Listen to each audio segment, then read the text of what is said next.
gotta get started.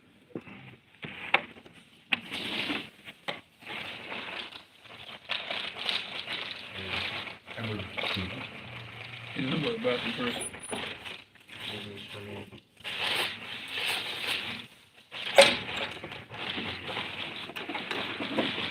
Alright, Bismillahir Rahmanir Rahim. Walhamdulillahi Rabbil Alameen. Wassalatu wassalamu ala Rasulillahi wa ala alihi wa sahbihi ajma'in wa ba'd. So we're on hadith number 139 from the same chapter that we started from yesterday. Bab kun lil yatimi kal ab rahimi. Be to an orphan just like a merciful father. So this hadathana Musa is who? موسى بن سعيد ابن إسماعيل. قال حدثنا حمزة ابن نجيح أبو عمارة. Hamza, is اختلاف فيه. From what I understand is Sheikh Al-Albani. Where's your book here? You can check it. Yeah, please. Sheikh Al-Albani made his hadith da'if. He made the hadith da'if based on this narrator. So, huh? 139. Bab kun yatimi ab rahimi. حمزة بن نجيح ابن النجيح أبو عمارة. ضعيف الإسناد. حمزة في ضعف والحسن هو البصري. Alright. قال سمعت الحسن يقول الحسن البصري يقول لقد عهدت المسلمين وأن رجل منهم لا يصبح فيقول يا أهلية يتيمكم يا أهلية مسكينكم يا أهلية جاركم وأسرع بخياركم وأنتم كل يوم ترضون. Alright, so this is going back to Al-Hasan al-Basri, and he said that, basically, I live and I have experience amongst the Muslims, living amongst the Muslims, he's talking about obviously from the people from before. When a rajul minhum la yusbihu, and a man from amongst them would enter into the morning, فيقول, oh my family, woe to oh my family. This is a cry. Some of, in this narration it says ya ahliya, but in another copy of Adab and Mufrad, ya ahlahu, and this is generally said over grief and sadness.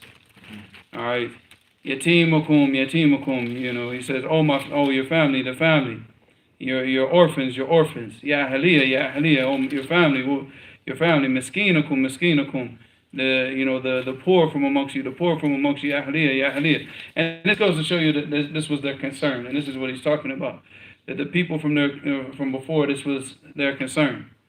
Their concern was with as far as the people were concerned, to make sure that the orphans were taken care of, and make sure that the poor and destitute people were taken care of. And he said, jarakum, and then he said, your neighbors, and to also give the neighbors their rights. وَأُسْرِيَ بِخِيَارِكُمْ. It means that the best of you have already gone. They've already passed. They've already died. They've gone. وَأَنْتُمْ كُلَّ يَوْمٍ تَرَضُلُونَ. All right, and you now, every single day, you're becoming worse and worse and worse. You're becoming worse because the best of you are dying out, and they're not being replaced. He said, called أُسْرِيَ بِخِيَارِكُمْ. بِخِيَارِكُمْ, and here it says in another nuskha, it said بِجَنَائِزِكُمْ, which is basically the same thing. It's saying like like I said, the ulama from amongst you, the people of khayr, they're dying out quickly. They're dying, and they're dying before y'all, and they're leaving you behind now with ignorance, because you're not benefiting from them. You're not taking from them. وَأَنْتُمْ كُلَّ يَوْمٍ تَرَضُلُونَ, and you're now every single day you're just getting worse and worse and worse and worse in your actions. Then he said, وَسَمِعْتُهُ يَقُولُ, then I heard him say, وإذا شئت رأيته فاسقا يتعمق ب30,000 إلى النار. He said if you wished, you would have seen him as a fasiqan, يتعمق. And honestly, I couldn't even find out what the meaning of this was, because the hadith is da'if, and it's narrated from Hasan al-Basri, and this is not like something that you're just going to find in different shurur. And I just didn't have the time to sit down and look up this part. So I'll check it, inshallah. I'll go back and try to find it with more time, inshallah. But this part I didn't find like what the meaning of it is. So inshallah we'll come back to that maybe in the next class, inshallah, if I get some time to sit down and search for it. He said, Ma'alahu qatalahu Allah. He said, what is with him? Qatalahu Allah. Qatalahu Allah. In the Quran, it means what? It means la'anahu Allah. It's a curse. Alright, it does not mean, qatalahu Allah, qital, it means to fight. Well, if you go back to the tafsir and you see what the people of tafsir said about it when it comes in the Quran, qatalahu Allah, it means la'anahu Allah, the curse of Allah, may Allah curse him. Ba'a khalaqahu min Allahi bi thamanin anz. Alright, he sold his portion that he has with Allah with what? A small, what? The price of what? You can't answer nothing today, can you? This is actually going back to like what we were talking about yesterday in the Adab with the what? What we were talking about? In the second book? About how the punishment of being at the very, very end of the class. What we right? Because we're going to start off right at this topic right now, inshallah, once we get into it. But what was the final part? The final part was talking about how they sold their akhirah for whatever they get in the life of this world. And what they got in the life of this world is nothing. There we go. I'm just making sure. Whatever they. Because I can't. My phone's probably gonna die within this class. So I guess now for everybody, wa alaikum salam wa rahmatullahi wa barakatuh. So, and that's. Sorry to cut you off, but soon I'm gonna have to go pick up my little brother from the restaurant. But you coming back? Yeah, inshallah. All right, so he said, so you see the same thing. He sold his portion, the portion that he had with Allah, in the next life, sold it for nothing. He said, when shitta ra'aytuhu mudayyi'an murabaddan. And he said, if you wish, you could see him what? Mudayyi'an, just wasting. Murabaddan, في نسخ مريدا وفي نسخ مرتدا وفي نسخ مزيدا. All right, مرتدا, and that's probably closer to what the meaning here is here. مضيعا, he's just like completely wasting all of, like we talked about, same thing. And mashallah, the connection of this, even though this narration is da'if jiddan, but the connection between what we read last night is uncanny, I guess you can say.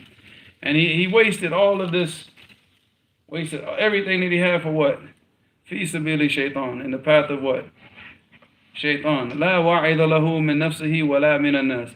He has nothing in himself that prevents him or tells him to do good, and he has no people around him that tell him to do good. So, and this is what he's saying is happening with the people now. This is the state of the people after what? After the people now, after the good, after the ulama, the khiyarukum, after the people started to die off, this is what the people became. They attached to the dunya, and they're concerned with this, and they sold what they have in the next life for like this temporary satisfaction in this life. All right, and the last hadith, let me see. Yeah, so this hadith is, the last hadith is authentic. Alright, so حدثنا موسى also ابن إسماعيل قال حدثنا السلام ابن أبي مطيع عن أسماء ابن عبيد قال قلت لابن سيرين عندي يتيم قال اصنع ما تصنع بولدك اضربه ما تضرب ولدك. This is probably the closest narration that we have in this chapter to the actual chapter title. Alright, so this one is, an Asma ibn Ubayd. He said, I said to Ibn Sirin, I have an orphan, I have yatim. Alright, and we talked about this before. The yatim is what? The one who's lost his father. What about the person who's lost his mother, but he still has his father? What do you call this person? Uh-oh. A non-yatim. No, al-aji. Al-aji. Bil-ayn. Aji. Aji, you. Alright, so ayn, jim, ya, mushaddada. And if he's lost both of his parents, he's lost his father and his mother, he is called al-latim. Latim, like latama. Like, you hit somebody in the face, it's called latama. Latamahu fi wajhihi. So, he is al-latim. Latim. This is the person, this is a child or has not reached the age of puberty, and he's lost his mother and his father. So he says, I have indi yatim, I have an orphan that I take care of. قال اسنع به ما تصنع بولدك. Do with him exactly what you do with your son. Treat him in the same manner that you treat your son. Don't treat him any different. اضربه ما تضرب ولدك. And beat him the same way that you beat your son. If you have to punish him or discipline him, you discipline him in the same manner that you discipline your son. You don't show him any more favor than you show your son, and you don't show your son any more favor than you show him. So this hadith is the actual, well, this is not a hadith, but this narration from Ibn Sirin, and from the statement of Ibn Sirin is probably the closest connection to this chapter. As far as the chapter title and the meaning, this is the closest one. And what he's saying is treat the orphan that you're taking care of in the same manner that you treat your children. No different, no preferential treatment. That way he feels a part of the family and he feels like he belongs, and you're not treating him any differently, so he starts to feel different. Okay, all right, so we're going to finish that. We're done with that one, right?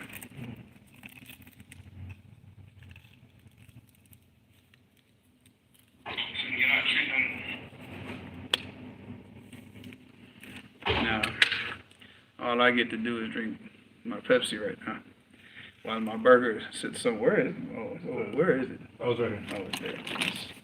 I can smell it, but I can't eat it.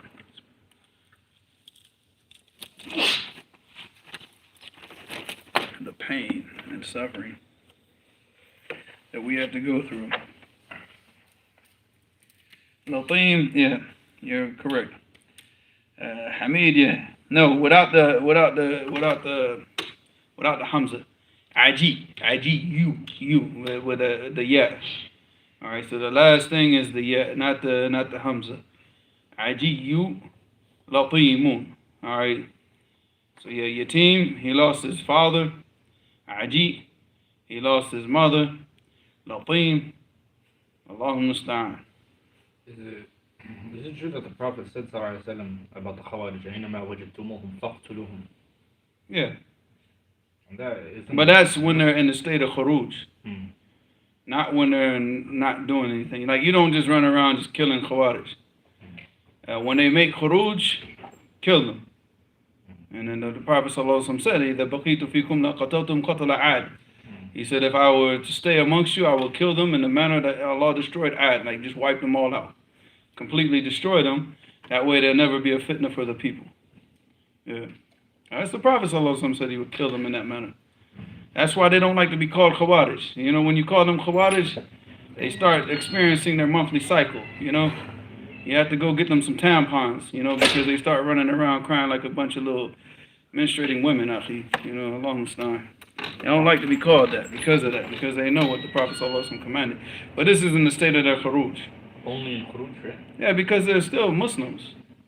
They're still considered Muslims. So the thing is like if they run away, you don't follow them, you don't go after them, So we're not, in this case, you want them to accept the dawah, you want them to accept advice, and you hope that hopefully the whole point of the qital and the killing them is to wake them up and to get them to stop their transgression. So, and that goes back to the ayat, when طَائِفَتَانِ مِنَ الْمُؤْمِنِينَ اقْتَتَلُوا what? فَأَصْلِحُوا بَيْنَهُمَا فَإِنْ بَغَتْ إِحْدَاهُمَا عَلَى الْأُخْرَى فَقَاتِلُوا الَّتِي تَبْغِي حَتَّى تَفِيَ إِلَى أَمْرِ اللَّهِ. So a question. So if I gotta explain this for them because they don't. For the people that don't speak Arabic. So the whole point is like if the two groups from amongst the Muslims, if they're fighting each other, if whatever happens and it causes them to actually physically fight and kill each other, then you don't go and make the flames bigger. You go and you try to make sulh. You make you bring peace between them. But if the one group decides that they don't want the peace and they transgress, then we fight against the ones who transgress. We get together and we fight against the transgressors until we get back to the affairs of the obedience to Allah. And the people stop their transgression. So if they stop their transgression, what? We stop fighting them. The fighting stops because we're not trying to kill them. We're just trying to stop their transgression, stop what they're doing. So yeah, when they're in the state of the khuruj, and that goes back to the Wali al-Amr, and the Wali al-Amr commands the people to fight them and kill them, then khalas, that's that. Yeah. safe here. Adab, this is for you. Here's a beautiful question for you. You want to read it? Me? Which one? Which one for? From The first question. I mean, because all the other things are more like statements and people giving salams. But this is like, I actually know because Hamid actually asked the question. I didn't see it. But go ahead, read the second question, and I'll get back to Hamid. Second from Min al-Muslimin. Oh, no, I need to answer this question from Hamid because he asked this question yesterday. I didn't see it until today. He said, Ustad, right? Yeah, Hamid, Ustad. My dad bought a car and then he rented it out to his brother and then he was driving it for a few weeks and then he totaled the car and now he's saying he doesn't want to pay anything or help. Nah, if it was negligence on the part of the person who rented the car, he has to pay. He's a lawman. He's lawman because that's a part of it. He rented it and he took that as an amana and then he acted carelessly with it. And if he was, and like I said, if this was a cause of negligence, if something just crazy happened, he's on the highway and a semi lost control and smashed into the car and totaled it, that's not his fault. So you can't make him pay for something that's clearly, that could have happened to you, that could have happened to him, and he's already injured and suffering or whatever. But if it's negligence on his part, then he's a vomit. That means that he has to pay for the damage that he caused. Because that's an amana, and he didn't, fulfill that amana. I'll read the next question. Min al-Muslimin, alhamdulillah, Rabbil Alameen says, is it okay for a woman to get a krumbit? Karambit, the Indonesian knife.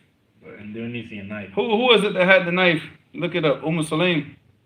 I think it's Sulaim. She used to carry around a knife. And then they asked her, they said, yeah, Sulaim. Look it up, make sure though. I can't check because my phone's like on dying mode. So I can only keep it open to look at the questions. But say like Sulaim, she had this knife, like a little dagger, like khanjar. All right, it's a dagger that she used to keep with her. And then they asked her, they said, why you have this, لماذا عندك هذه الخنجر يا Sulaim? And she said, لأبقر بطن من دنا مني. And this is one of the different narrations of it. She says, so I can cut open the stomach of any man that comes close to me from the mushrikeen. Because they were in battle, and she wasn't in the battle, but she was, they were there. And then she was saying, I keep this knife with me for that reason. That and abqara batan, it means to like completely slice open the stomach until the intestines come out. So she said, I'll slice open the stomach of any man that comes close to me. And nobody made an inkar on her. The Prophet ﷺ didn't tell her, put the knife away, So no, this is it's very permissible. This is the women have to be able to defend themselves.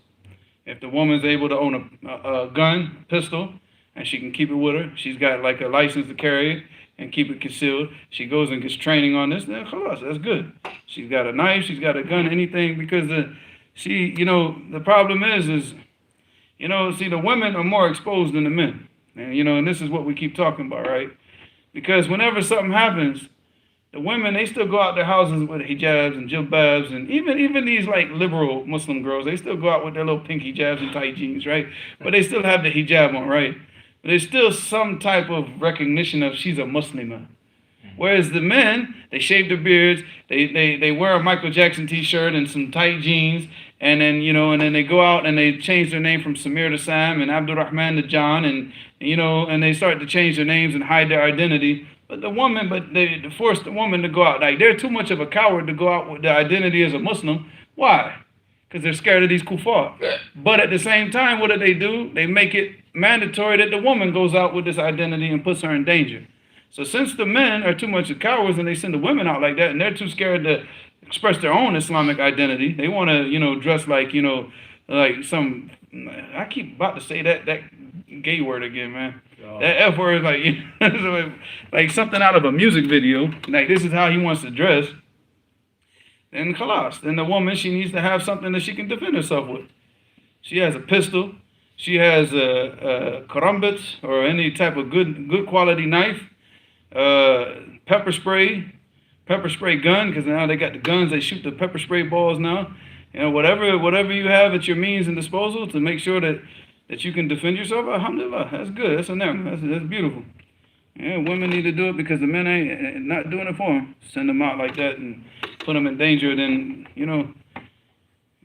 hold on, man. You walk through the supermarket. How many times have you seen it? You see a woman in full hijab, and a dude look like he came off a TV series or something like that. You can't see no semblance of Islam on him except for what? His family, the women with him. Dressed properly, and he, but Allah Mustaan, put them in danger because he's scared. And then you go to speak to him in Arabic. You say, go up to him, Salaam alaikum akhi. How are you doing? Doesn't even want to speak in it. Doesn't even want to give salams. He's so scared to show his Islamic identity, but yet he'll force the woman to go out. So akhi, if it's it's dangerous for you, keep your woman in the house. Why you let her go out like that now? If you too scared, you too much of a coward to go out with grow your beard and go out in a thobe. You never see these dudes going to like supermarkets with thobes on. Yeah, subhanAllah. Every time I go in the supermarket with a thobe on, you know what they tell me? You know what these kuffars say to me? Well, the ones that actually talk. You know what they say? Oh, that's so nice. Where do you get those types of clothes from? Yeah, what are you so scared of? Huh? Huh? Yeah. We went and got some pizza one day. The Kafir was working at the register. He said, man, I love your beard, dude. So yeah, man. So that's like a Mexican dude, right? He's like, I love your beard, man. That's good. Huh? Was he Asian or okay? Yeah, I couldn't. So you can't tell though, because watch out for the burger. You might crush the burger on accident. Can't tell sometimes because some of the Asians they speak like a Mexican, like the English, But then also you got some Mexicans that also look Asian. So you got Mexicans that look white. Look at Canelo. That dude's red hair and everything. All right, what's the next question? It was from Ibn Fulan. That's why you get a karambit, boy. See, that's what she said, right? What was it like? Because they're worried about what? That somebody's gonna take it from them. And that's why you got it, because you got that finger hold, man. So when you hold on to it, you're not stabbing at a person. You're slicing and dicing, dude. So you gotta but train yourself. I mean, obviously, if you're gonna get a knife like this, I will get one of the rubber ones. They sell them on Amazon, the rubber knife, so you can practice with it.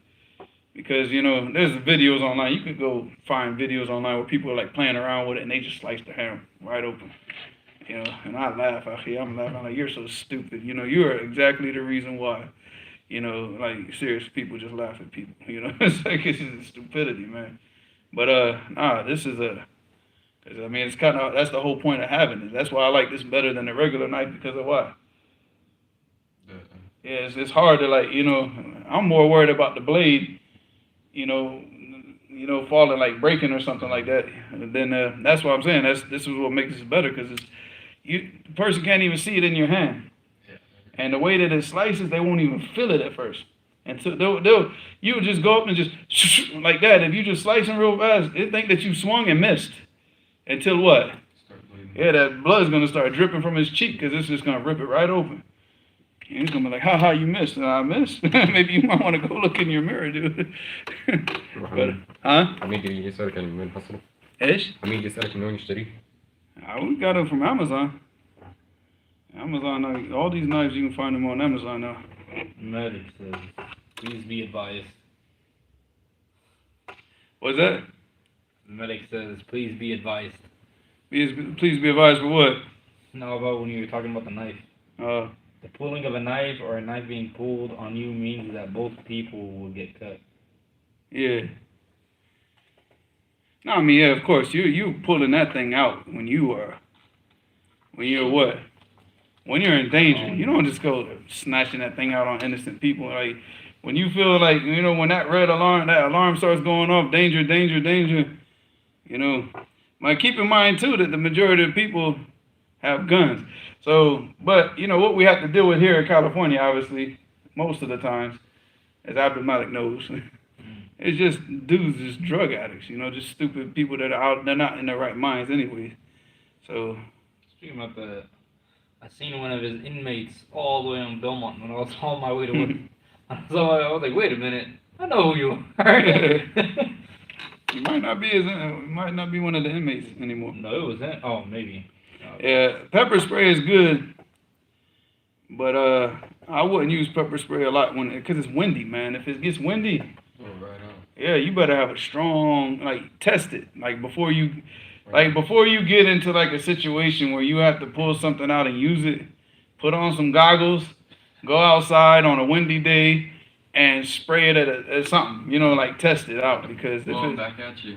yeah, because if it blows, even if it doesn't blow back in your eyes, you'll be coughing and choking because it's pepper spray, man. That's no joke, man. That happened to us one time. We were locked up. The police, the COs, they pepper sprayed everybody. Even us, we weren't in the direct range because everybody was fighting. We weren't a part of the fighting because it's two gangs were fighting. We weren't a part of it, but we were all lined up. And when there's like five from here started fighting, they just pepper sprayed the whole group. So, but us, we breathed it in. And what happened, because our dorm was next to the hallway. So all the pepper spray was going into our dorm, and we're just like coughing and choking. And that's still, you don't even want to go through that. We were choking and coughing for like 24 hours straight. So even if it doesn't go into your eyes, you still breathe it in, and, it's going to cause you a lot of discomfort. So before you do that, make sure that you, what type, because you don't want to get one of those like, shh, like that type of spray. That's blowing back in your face, akhi. But one gust of wind, that ain't going in those. You want one of those pepper sprays that like shoots like that cobra venom, that one cobra that shoots out the venom. You want something like that. That's why I say the pepper spray balls. But the only thing with the karambit is that, I think the pepper spray, if you get a strong pepper spray, is better for women. Because a karambit, to use that on a person, you have to be up close and personal. You got to really be inside and physical with the person, But obviously, for a woman, that's not. You don't want that. You want the woman to stay back, and you want the woman to what? Keep homeboy back. So pepper spray, a pistol. Pistol's good, man. You got the ability. A Muslim that has the means to own a weapon in America should have a weapon. Should have a weapon legally. Have a weapon. We're taking that with dog, right? In a second, inshallah. Her mom said pepper spray, but she wanted a knife. She only leaves with a mahram. Her father was saying to spray your eyes. So if the person takes it and pepper spray the person, if train yourself for it, but I don't know if that's permissible for one to harm themselves like this. You don't need to spray yourself, man. Look, YouTubers have done this stuff for y'all. Like if you want, there's a lot of self-defense channels all throughout YouTube. You can go and find them, and they pepper spray themselves to find out which is the strongest pepper spray. You don't have to do that. People have done that. Let them do it for you. But you can go online and you can find this stuff. What's the strongest pepper spray? What's the most effective pepper spray? All of this stuff. Even I saw one video popped up when they came out with the pepper spray gun, because I wanted to see it, because in Florida they said convicted felons can own it. Because they were saying that it was kind of a oxymoron. It was kind of like a contradiction, because convicted felons cannot own pepper spray, but they can own a pepper spray gun. You figure this stuff out amongst these kuffar, akhi, wallah. But whatever the case may be, so I went to go see what it was on the video, and this dude actually shot himself with it. Wait, does it shoot like a gun, or Yeah. just one bullet, or like pepper spray? Yeah, or it's like a pelleted pepper spray. Or was it like a water gun? I can't remember. No, it's a bullet. Look it up. It's been a while since I've seen this stuff. But Well, you could also get, obviously, they're not lethal if you use it right, but paintball guns. Those hurt. Have you even hit by those? They actually hurt, paintball guns. I mean, if I was in Yemen out here, I'd just buy grenades. Well, yeah, It's easy. $10 per grenade. You get a whole group of people. Hey, y'all got a problem? It's like go solve your problems. Yeah, man. That's a quick way to take out the block, boy. Huh? Yeah. They were doing that at one time. The Houthis, when they were assassinating some of the big military dudes. And they were, because, the weather's nice, they're driving with the windows down, man, they would pull up next to them. You're talking about a drive-by shooting. They would take a grenade, toss it in the car, and drive off. you're gone, Akhi. You're gone because that grenade goes to the ground. You ain't gonna have enough time to find it.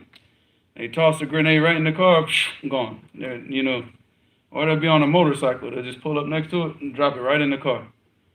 You know, at the very least, you might not die. You know, those grenades are not like that powerful, not like the movies, you know.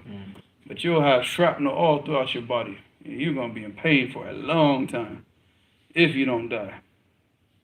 Because the thing is, like that shrapnel severs those main arteries. You're gone anyways.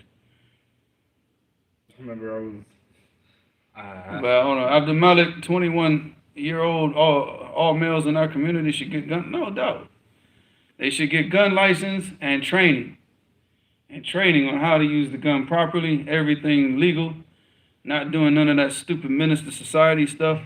You know, like learning how to shoot properly. You know, a person pulls up on you, got something to do. They let them shoot the trees behind you, but you put 3 bullets right in his chest and go on about your life. You know, and let the cops know, self-defense, right? But now, if you can own a gun, you own a gun. You can't own a gun and get a bow and arrow. Start learning how to shoot bows and arrows or something like a. What's the ruling on calling the cops in America? I don't know. Depends on what the situation is, man. Like Calling the police on a Muslim? No, on a kafir. Like I'm at the restaurant, some random homeless guy comes in, starts breaking stuff. I mean, sometimes you gotta call them because the thing is you gotta like let the people know. You don't want the stuff to fall back on you. I mean, I've never done that before, so I don't know. I mean, but you know, if you're in a situation where that's the only choice you got, you're calling them on them. You're calling the kuffar cops on them. Yeah, who cares? But to call it on the Muslim, no, it's not permissible. Even if you don't know 100% if they're kafir or not, you just. Huh? Even if you don't know 100% if he's a kafir or not. If he's acting like a kafir and he's dressing like a kafir, and that's all we can see is the law here, then in our eyes he's a kafir until we understand something different. Then we just call the cops. Yeah, khalas. Find out he's Muslim later, you should have come in the restaurant talking about Assalamu alaikum and stopped acting like an idiot, you know. But yeah. No, I spoke to my father earlier. I was like saying, I want to go buy a gun. He tried to talk me out of it. No, you got 21 years old, you should have a gun if you can legally own it. Especially nowadays. Nowadays, you better have a gun. You better have something to defend yourself in these coming days. Yeah. Alright, so inshallah, khalas, man. Alright, Bismillahir Rahmanir Rahim. So he said, after we're going to pick up where we stopped. Well, first off, Abdul Malik, he said, if the law, if the law that he obeys is the police, then give him his God. That's who he obeys. That's the only law that that's the only God that he worships is the police. Then give him what he worships. Call the police on him. But, you know, it'd be nice, you know, sometimes you call the police, give them a little, you know, takeaway bonus, you know. Beat them up, then call them. Yeah, I think Abdul Malik can testify to that. Like, you know, here's the police and here's the ambulance at the same time. Well, I didn't. Did I show you the video? No, later. One time I got into me and my dad, we fought someone at a restaurant. I picked up a chair. There's this on camera. Throwing. You think that the restaurant he works at is a Waffle House? Hey, all you hear about is fighting. That's like a Waffle House at 2 a.m. You know, come on. No, I threw the chair. You should just change it to like the red waffle or something like that. No, I threw the chair because he striped at my dad. I was like, okay, halas. That's a Waffle House. You work at Waffle House. Alright, so he said, وَإِنَّمَا يَظْهَرُ لَهُمْ غَدًا عِنْدَ الْمَوْتِ. All of this will become clear to them tomorrow at the time of their death. This is going back to what we talked about yesterday. And what is he talking about? What is gonna, wish الَّذِي سِيَظْهَرُ? What? What's gonna, you weren't here, man. I'm asking the 2 people that were here. What's gonna appear to him at the time of his death? Right? Nah, man, I told you, stop answering. You weren't here. You won't be able to answer this question unless you were here yesterday.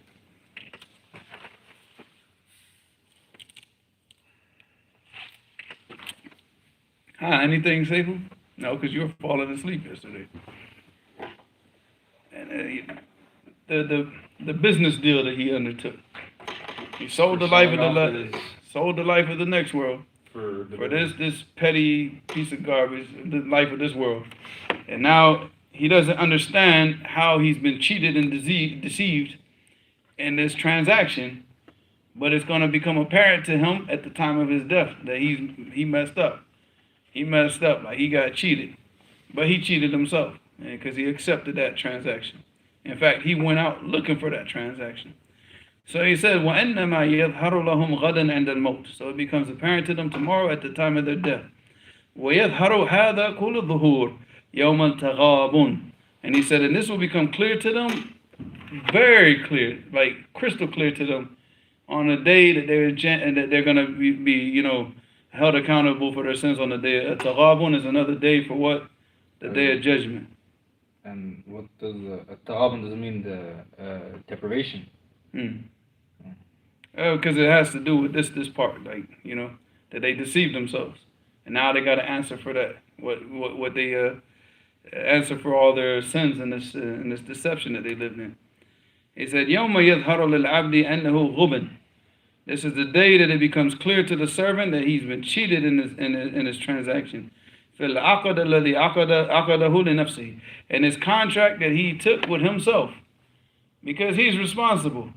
It's not a contract. Nobody forced him to do this. He chose this. He said, I'm going to go after the life of this world. I want my enjoyment now. I want it today. I don't want to wait till tomorrow. I don't want to wait until the day of judgment. I want it, or till after the day of judgment. I want it now. So this is the contract that he made with himself. And now he cheated. Who cheated him? He cheated himself. He said, في هذه الدار, in the life of this world, والتجارة التي اتجر فيها لمعاده. And now he's going to realize how he's been cheated also in this transaction that he this business transaction that he was a part of. فيها لمعاده, because he traded his destination, the destination that he could have gone to, which is the destination of Jannah. He sold that and traded it for this temporary satisfaction. So now he's got the other destination. He said, فَإِنَّ كُلَّ أَحَدٍ يَتَّجِرُ فِي هَذِهِ الدَّارِ لِآخِرَتِهِ.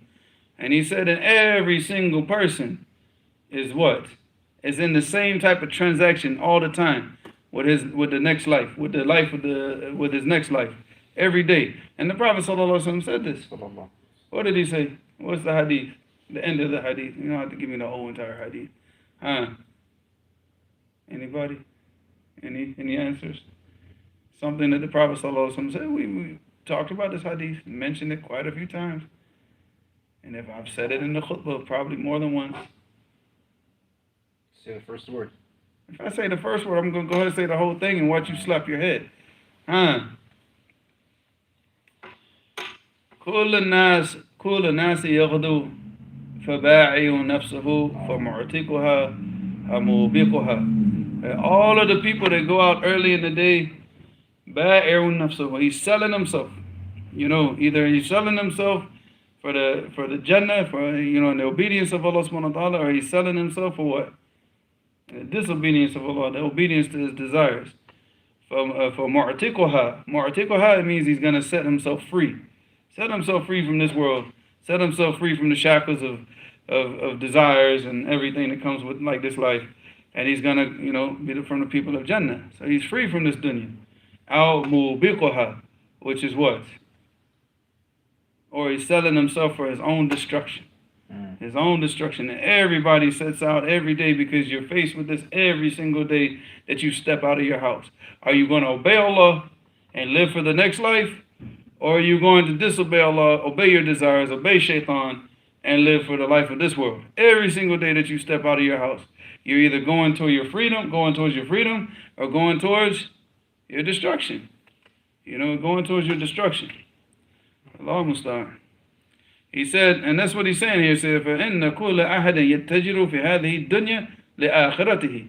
He said, everybody, he has this tijara, this transaction that he's got to do and with his next life. So every decision that you make throughout your whole life. So it's not just you going out early in the daytime. It's every decision that you have to make in this life. You have the choice in the obedience and freeing yourself, or the choice of what? disobedience, and destroying yourself. It's with all the decisions. So, and we got to keep that in mind whenever we're making these decisions, that what? We're not obeying our desires. We're not obeying the shaitan. We're not obeying the people. We're not obeying anything that goes against what Allah subhanahu wa ta'ala has commanded. So he said, فَالْخَاسِرُونَ الَّذِينَ يَعْتَقِدُونَ أَنَّهُمْ أَهْلُ الرِّبْحِ وَالْكَسْبِ اشْتَرَوُا الْحَيَاةَ الدُّنْيَا وَحَظَّهُمْ فِيهَا وَلَذَّاتِهِمْ بِالْآخِرَةِ وَحَظِّهِمْ فِيهَا. So he said, فَالْخَاسِرُونَ, the losers, the people who have truly, these are the people that invested, they made these investments, and they lost everything. Because they really thought that what they were doing was correct.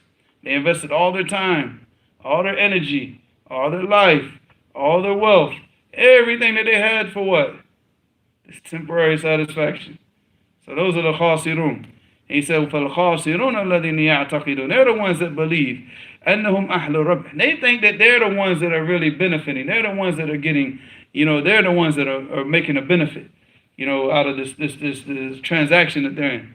Because they're living their lives. They got the girls, they got the money, they're doing all that, they're going out to the parties and the club. They think like when they're looking at their lives and then they look at us, you guys are boring.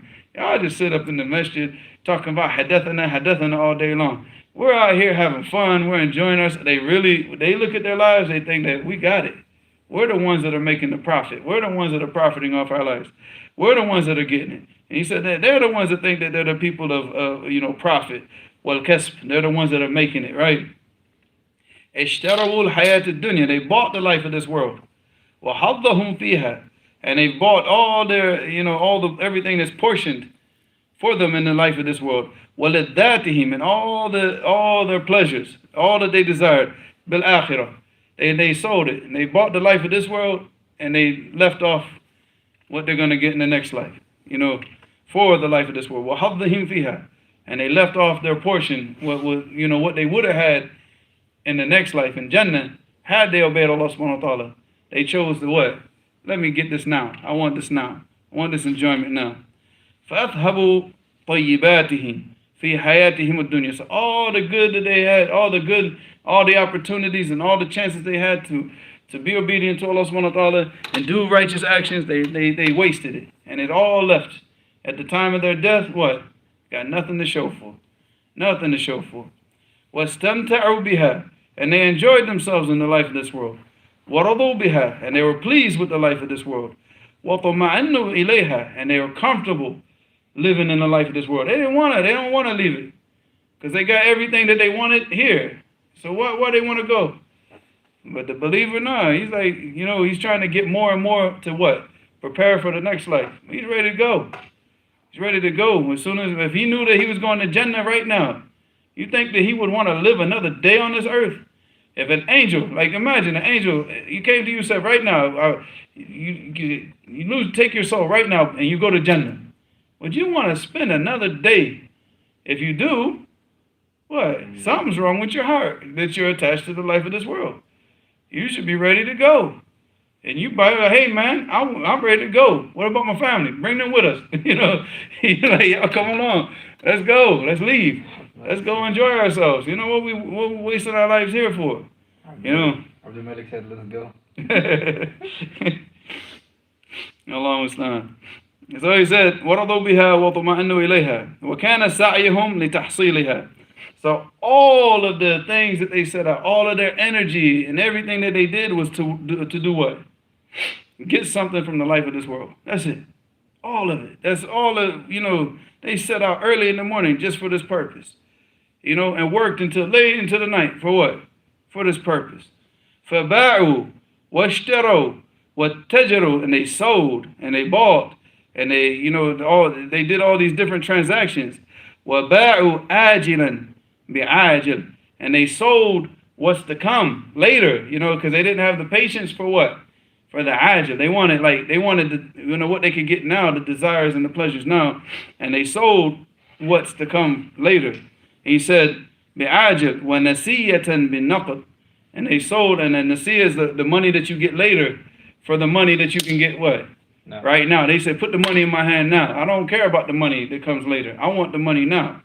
So even though if you know the money that came later would have been much more than the money that they get in their hands now, but they want the money now. They don't care about waiting.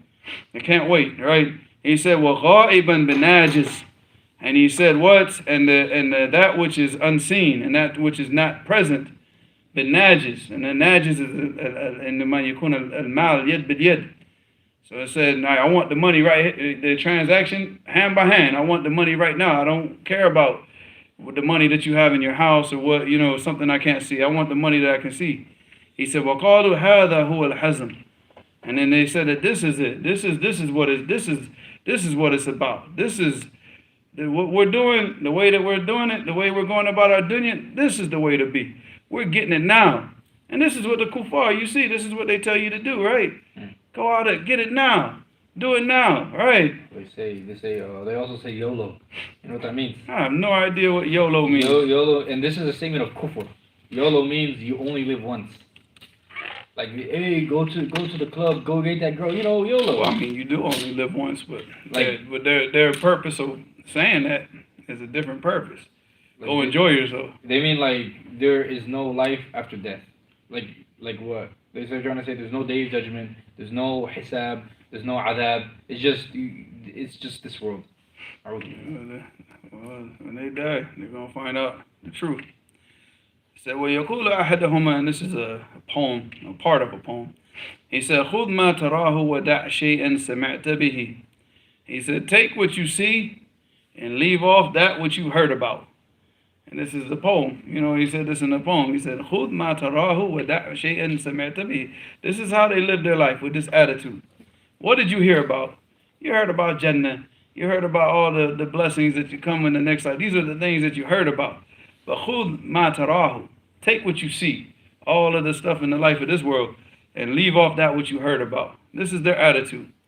وَكَيْفَ أَبِيعُ حَاضِرًا نَقَدًا مُشَاهَدًا فِي هَذِهِ الدَّارِ بِغَائِبٍ نَسِيَّةً فِي الدَّارٍ أُخْرَى غَيْرَهَا. And so this is the logic. He says, how can I sell something that I have present with me right now? All this stuff is here with me, right? How can I sell the stuff that's present? I have money. It's right here. I can see it. Mushahadan. Fi hadhihi dar. In this life that we're in, this dar that we live in, this life of this world, we're in this life right now, and it's present. Why would I sell this for something that's what? Ghaib, something that's unseen, something that's something that's gonna come later. I'm gonna get it later. I'm not gonna get it now. And it's in a whole nother dar. It's in a whole nother life. A whole nother. So this is their logic, right? And he says, وَيَنْضَمُّ إِلَى ذَلِكَ ضَعْفُ الْإِيمَانِ. And then you can add to that they're saying that they have this logic with what? With weak iman. With weak iman. وَقُوَّةَ الدَّاعِيَ الشَّهْوَةِ. And the strength of the calling of his desires. Because now he's trying to justify what? What is he trying to justify here? Trying to justify the ajal. He's trying to justify going after his desires. He doesn't want to control himself. He doesn't want to discipline himself. He doesn't want to, put a rope on his desires or a leash on his desires and control himself. No, he wants to let himself go. So he's going to look for any type of logic to support why he should do that. And that's what you see. When these people talk about don't judge me, don't judge me, don't judge me. Yeah, you're going to judge you. Act stupid. We're going to judge you like you're stupid. We keep saying this over and over and over, but we keep hearing the same stupid thing. And judge you, we're going to judge you. And we're going to judge you in the life of this world because we're humans and that's what we do. We see what's on the surface and we're going to judge you by what we see. And then on top of that, then you're going to go to Allah subhanahu wa ta'ala and you're going to get the real judgment. Because then you're going to get judged about what's in your heart. So if you can't take the judgment of what people are telling you what they see, change what people see. You don't like what people say about what they see, then change what people see. You don't like people saying you don't have manners, change your manners. Change what the people see. But you're not going to change the people's opinion about you by acting in the same foolish manner. You keep acting like a fool, the people are going to always judge you as what? A fool. Change what the people see. But this is the thing. It's all about their desires. This is what they're going out. And they try to justify that. I have to go get my brother.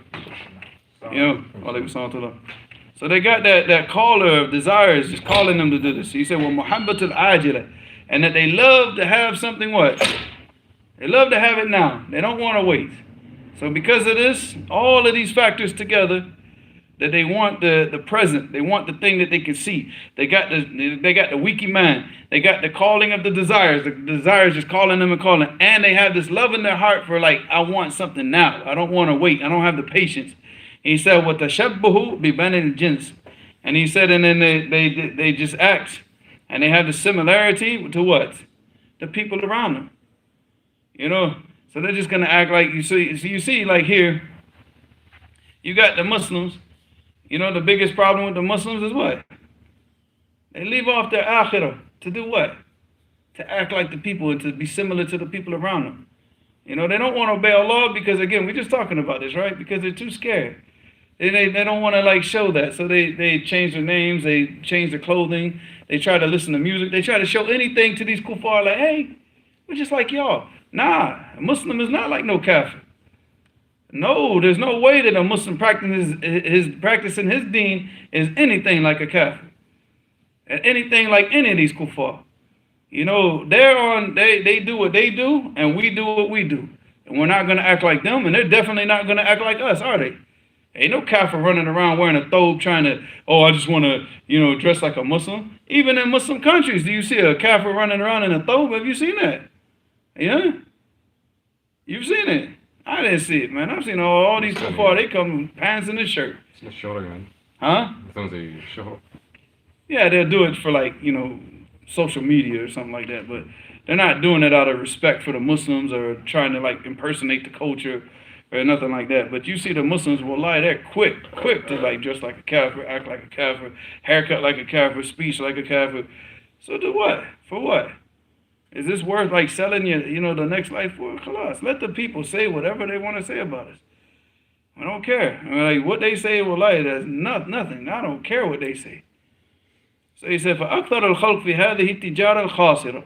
He said the majority of all the creation, they're a part of this business transaction with a complete loss. They're all losers in this business transaction. It's a dog. التي قال الله سبحانه في أهلها أولئك الذين اشتروا الحياة الدنيا بالآخرة فلا يخفف عنهم العذاب ولا هم ينصرون. So he said, Allah subhanahu wa ta'ala said that these are the ones. اشتروا الحياة الدنيا. They bought the life of this world for what? بالآخرة. They sold. They bought the life of this world with their next life. So they sold it. They said, I don't want the life of this world, the next life. I want this. And this is what they bought. They sold the next life for this one.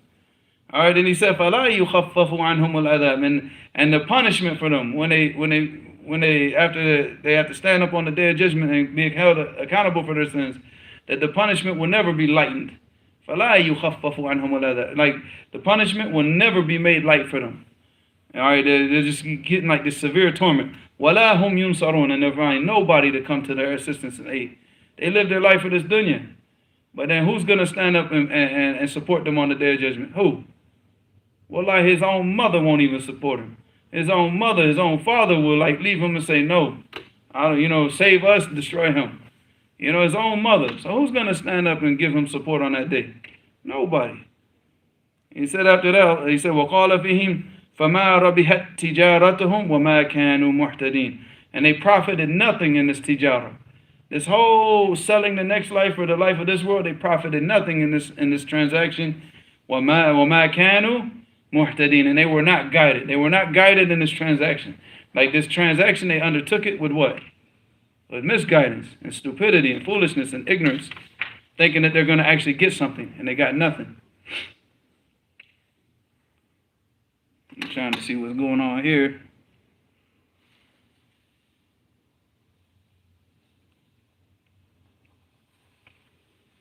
Abdul Malik, if you're still in this chat, we need a window right here, right? Because we can't see what's going on out in the world. We can hear stuff, but we can't see anything. Allahumma staan. He said, فَإِذَا كَانَ يَوْمَ تَغَابٌ. And if it becomes a day of judgment, ظَهَرَ لَهُمَ الْغَبَنْ فِي هَذِهِ التِّجَارَةِ. So on the day of judgment, when they have to stand up and they have to, take the account for their sins and what they've done, now it becomes clear to them what?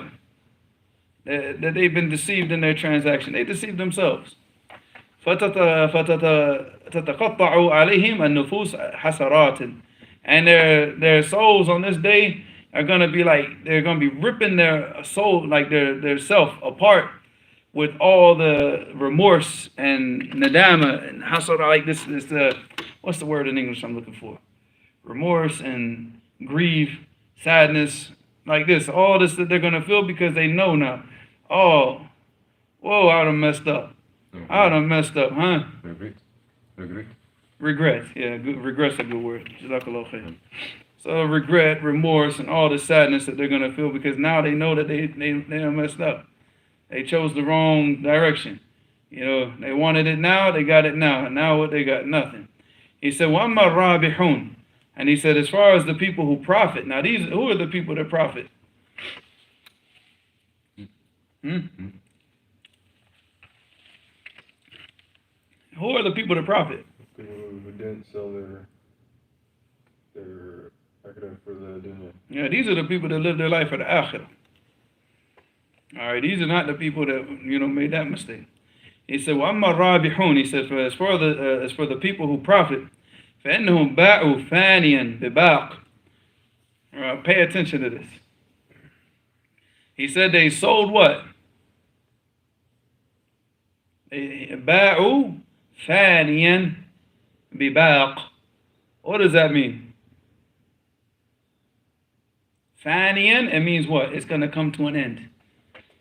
Like it's here now, like the dunya is here, but we know it's what? It's going to end. It's going to come to an end, and Allah subhanahu wa ta'ala is going to destroy all of this is gone. And then what? It's either go to the Jannah or go to what?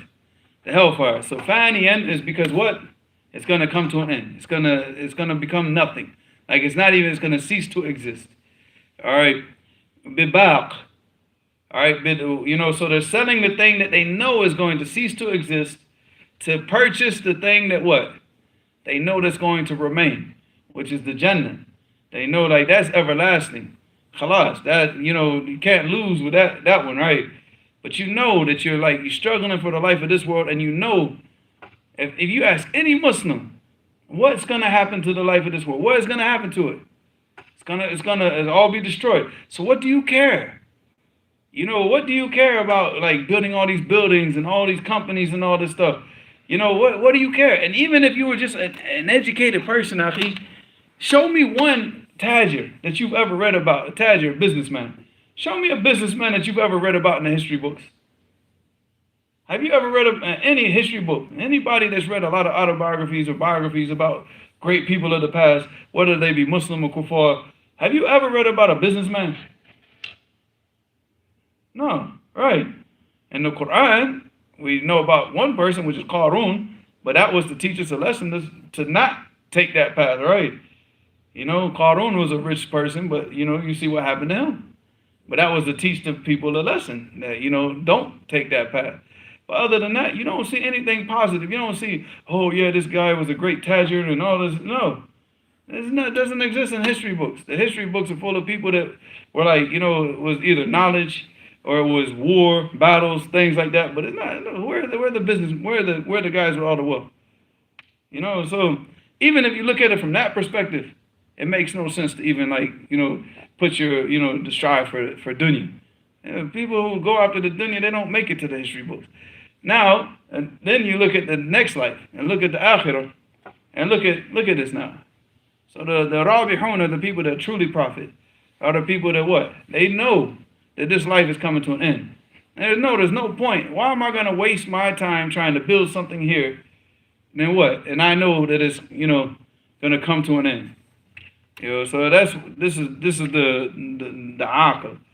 So he said, "Wa khasisan binafis." Khasis is what? Yeah, it's like just garbage. Like, just like if you say this about a person, you say like hada rajul khasis. I mean, yeah, he's like a despicable person. He's like the worst, the most despicable person. If it's khasis, like it just has no value, like like fool's gold type stuff, right? He said you're selling, they know that, and the life of this world is what?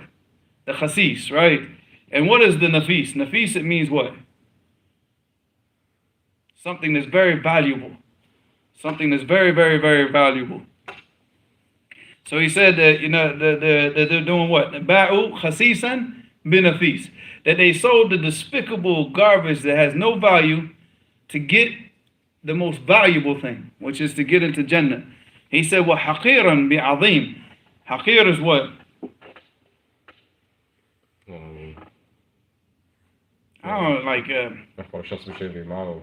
like haqir is like something like is despised and hated, looked down. Like people just like look at the person like, you're nothing. Like you're haqir.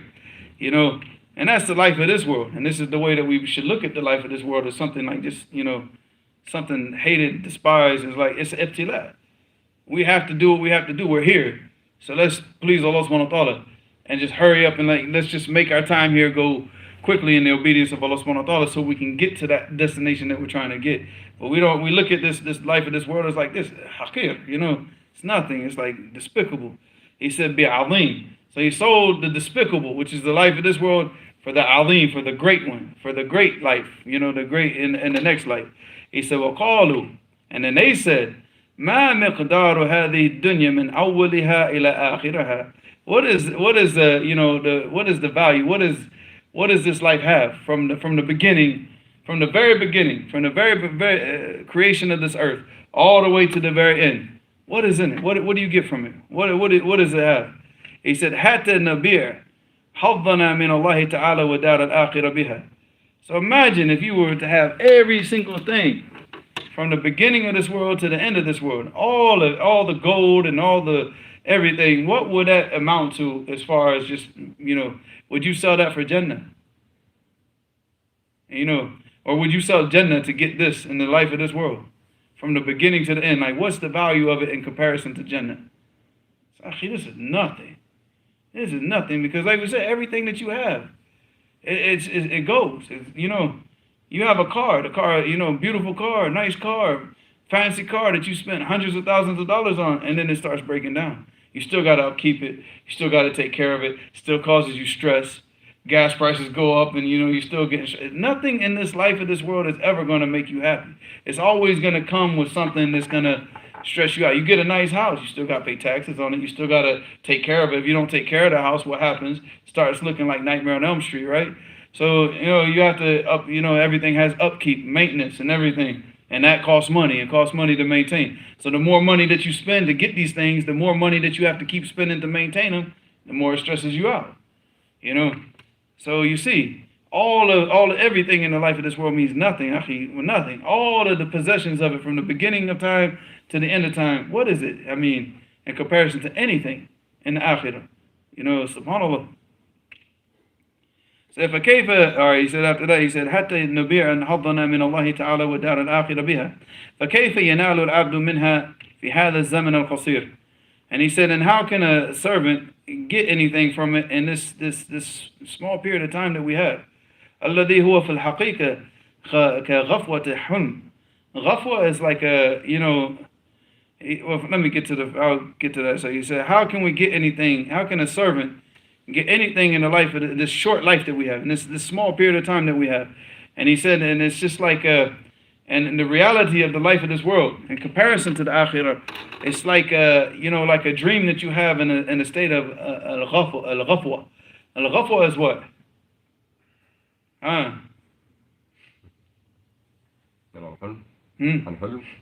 No, like when you're doing this and you fall asleep for like this short, and then you wake up. That's the ghafwa. So that little, and sometimes you fall asleep and you start to see like a little dream for like a second, and then you wake up. That's it. That's the life of this world. That's what he's saying. He said that's the reality of the life of this world. That's all it is. It's that little small period of sleep that you have. You just started to see a little dream, and then you woke up, and then death came to you, and it's all over. That's it. So he said, like, why would we sell this everlasting bliss and, for what? For this little ghafwa, this little, like, nap, It's not even a nap. It's less than a nap. He said, La nisbata lahu ila dar al-qarar al-batta. It's got nothing. There's nothing here. Like, there's nothing here that you can compare to that. Al-batta, at all, like under no circumstances. There's nothing in this dunya that you could ever compare to the life of the next life in Jannah. So it's like, why would you spend your time for that? Why would you spend your energy for this? Why would you, all your passion would go towards achieving something here for nothing, and you get nothing. All right, then he said, قال الله تعالى وَيَوْمَ يَحْشُرُهُمْ كَأَنْ لَمْ يَلْبَثُوا إِلَّا سَاعَةً مِنَ النَّهَارِ يَتَعَارَفُونَ بَيْنَهُمْ. And he's bringing this ayah right here to show what? The swiftness and how quick this life is. He said, on the day that Allah subhanahu wa ta'ala is going to gather them all together, وَيَحْشُرُهُمْ كَأَنْ لَمْ يَلْبَثُوا إِلَّا إِيش سَاعَةً مِنَ النَّهَارِ. He said that, when they come on this day to stand before Allah subhanahu wa ta'ala, it's like their whole lives were like a little small period of time during the daytime. Because we know that the daytime it moves, it moves. It's just a sa'at min an-nahar. يَتَعَارَفُونَ بَيْنَهُمْ. That they had this small period of time in the life of this world just to what? That they had a small period of time to get to know each other. That's it. And then it's over. Death came to them and it finished. So this is the reality. And he said, وَقَالَ تَعَالَى يَسْأَلُونَكَ عَنِ السَّاعَةِ أَيَّانَ مُرْسَاهَا. And he said, they ask you about the hour and when it's going to be what? When it's going to be established, when it's going to come to pass. He said, فِيمَا أَنْتَ مِنْ ذِكْرَاهَا. All right. إِلَى رَبِّكَ what? مُنْتَهَاهَا. إِنَّمَا أَنْتَ مُنْذِرُ مَنْ يَخْشَاهَا كَأَنَّهُمْ يَوْمَ يَرَوْنَهَا لَمْ يَلْبَثُوا إِلَّا عَشِيَّةً أَوْ ضُحَاهَا. So he said, they ask you about the establishment of the hour and when it's going to be what? When it's going to be established, mursaha. Because mursaha is what?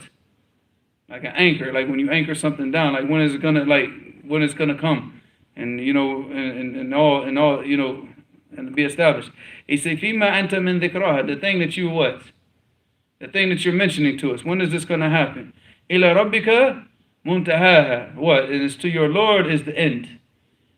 Imagine. I mean, if the people just sat back and kept that ayat right there in their minds, could you imagine? Ila rabbika muntahaha. Like, the end of it all is all when you go back to your Lord. That's when you're going to realize what it was all about.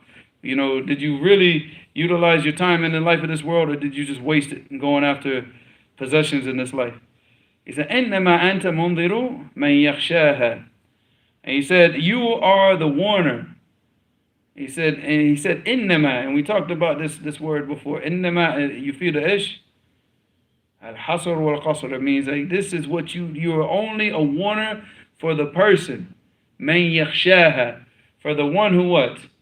Fears this day. And we talked about the difference, because I said in Madarij al-Salikin, Ibn al-Qayyim rahimahullah, he talked about the difference between al-khashya wal-khawf. What did he say? You remember? You don't have to give me his exact words, but what was the gist of what he said?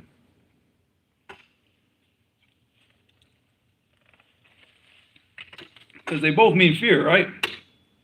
Khawf shay, all right, khawf wal khashya, they both mean fear. But what's the difference between the two?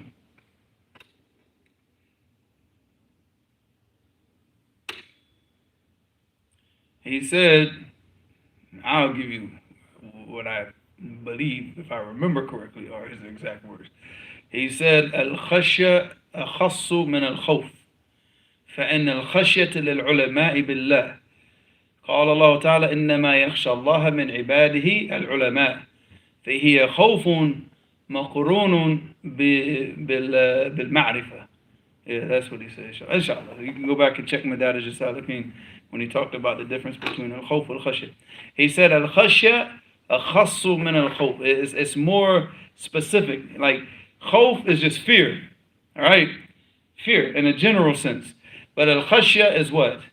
Is a specific, it's more specific than khawf. Right? That's general, and this is what? More specific. He said, because al-khashya is only for the ulama.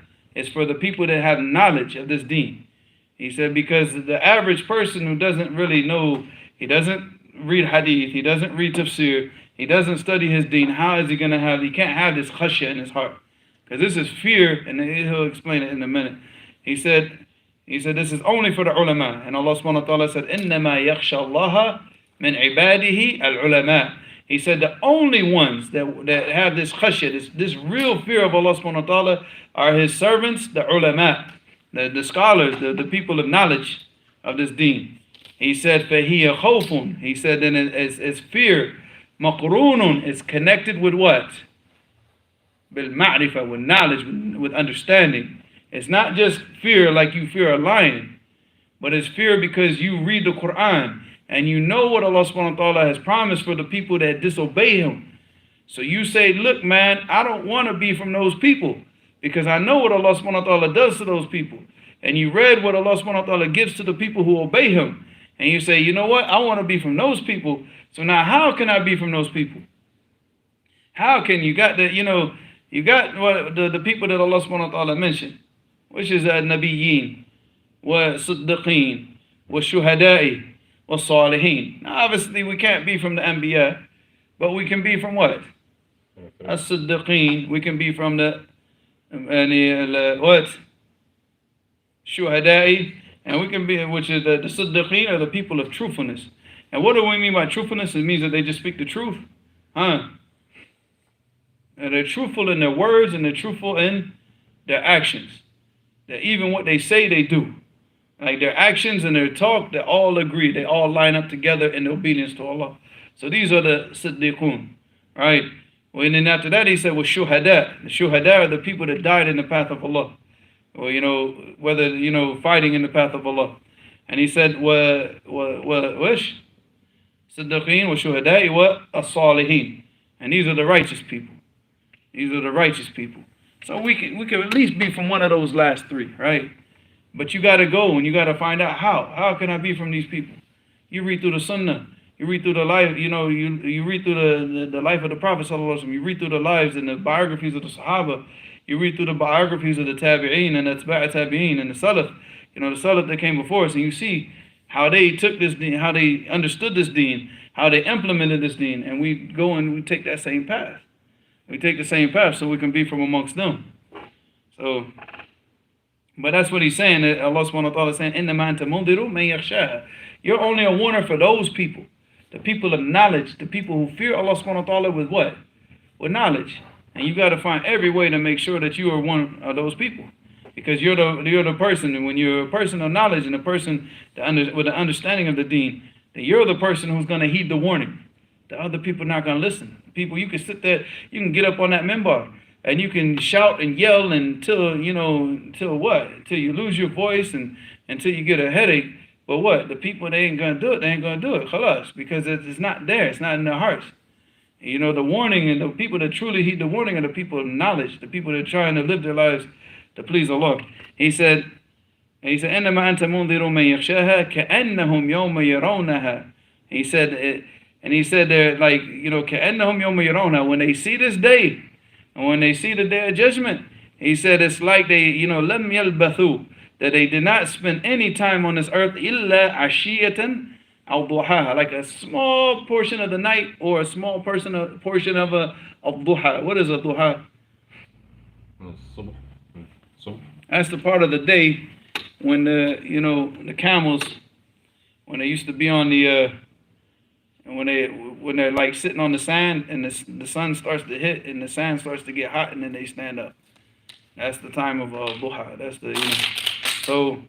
That period of time, that little small portion of the day or that little small portion of the night, that's when they see the day of judgment, that's how they're going to feel. They feel like this is all the whole lives with just that small little portion of time. So Allah musta'an. But then they gave all their focus and attention to what? To that little small portion. All right, I'm going to finish this up because my phone is about to die. My phone has never died, Akhi.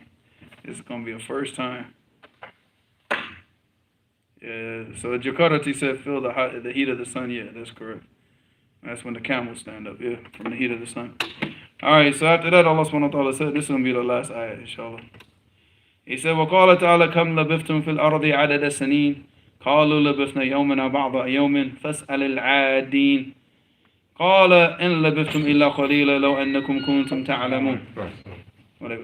So he said, Allah subhanahu wa ta'ala said, it's asked to them, Kam labithtum fil ardi adada saneen. So how long did you spend in this earth? Numbers of years, like several years. Adada saneen, you spent all these several years.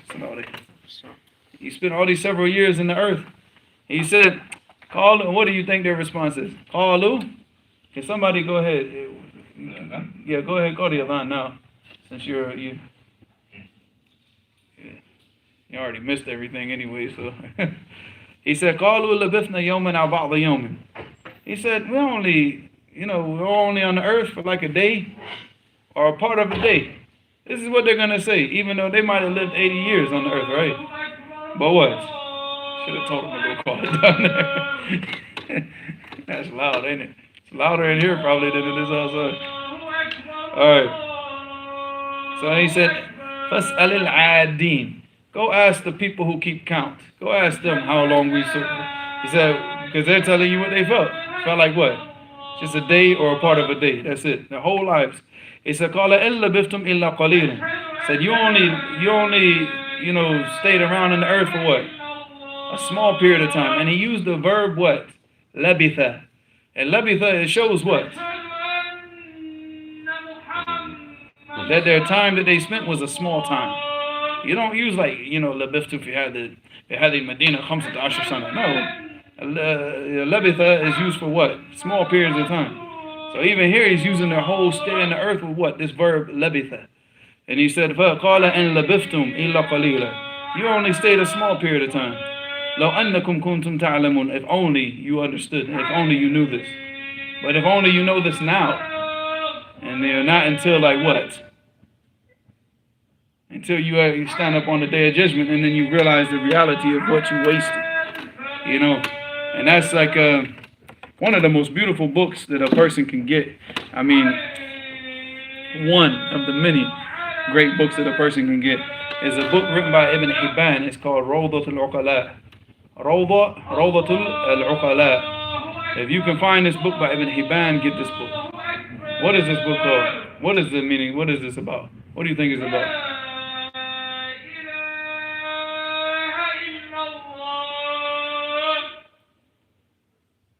I'm going to yell at your brother right now. You know this, right? Hey, come on, ya Sadiq. But Rawdatul Uqala is a book that's written for what? It's about the aql and what the true person who has an aql is. And he, mashallah, man, it's a beautiful book. He brought narration, he brought ahadith, he brought, statements of the Salaf. He brought old Arabic poetry. So it's just that book is a masterpiece of a book. So anybody that can get that book, you should. But next time, man, go down further. You might as well just call the adhan right here. No, further. I'm saying, go out in the parking lot because the sound reverberates. Because he was in the hallway, the little corridor part. But that's the whole point. The person that has an aql what? He understands the reality of the life of this world. He understands that like this is going to come to an end. My life is going to come to an end before this world comes to an end. So my life is even shorter than the life of this world. So it makes absolutely no sense to sit here and spend all my time and all my energy trying to get something that I know is coming to an end. And then on top of that, to sell it for what? For something that I know, and I know Allah has told me. Told me in the Quran, it's there. It's told us all that this is everlasting. What we're giving up is going to be everlasting. And we know that this is temporary, that this is only a small period of time.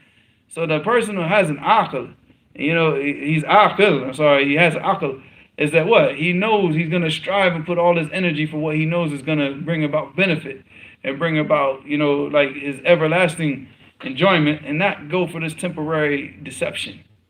Because that's all it is just a temporary deception. How many times, like, wallahi, akhi, we can go through so many different stories.